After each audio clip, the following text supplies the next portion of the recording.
పర్వదినం.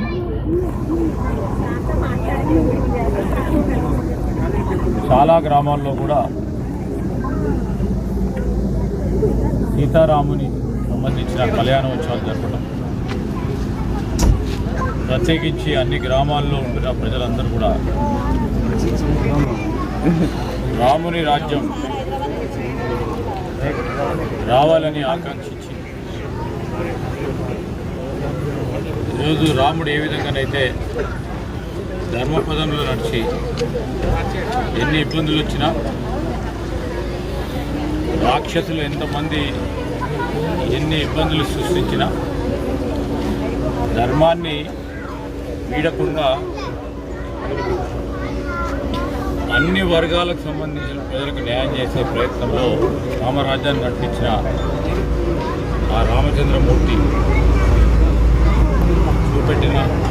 ధర్మరాజ్యానికి సంబంధించిన అంశం విషయంలో అందరం కూడా ముందుకు నడవాలని ఆ భగవంతుని ప్రార్థిస్తున్నాం. ఈరోజు ప్రతి ఒక్కరు కూడా బాగుండాలని,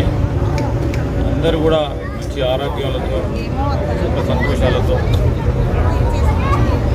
అష్ట ఐశ్వర్యాలతో ఆ భగవంతుడు అందరినీ కూడా చల్లగా చూడాలని భగవంతుని ప్రార్థించడం జరిగింది. ఆ సందర్భంలోనే ఈరోజు ఇక్కడ కూడా రావటం, దేవుని ఆశీస్సులు తీసుకోవటం,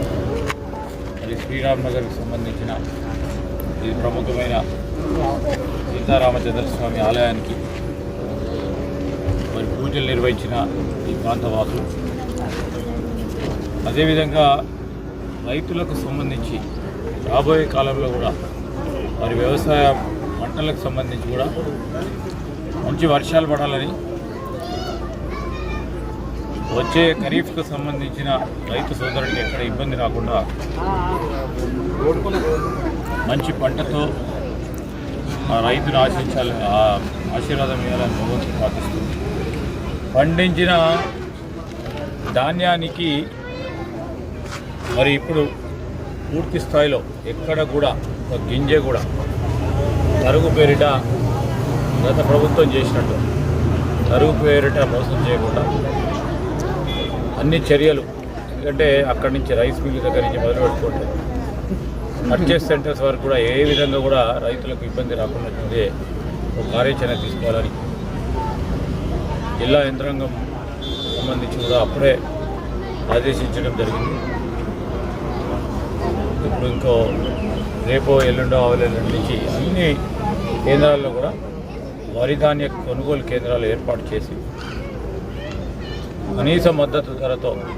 రైతులకు న్యాయం చేసే ప్రయత్నం చేయడం జరిగింది.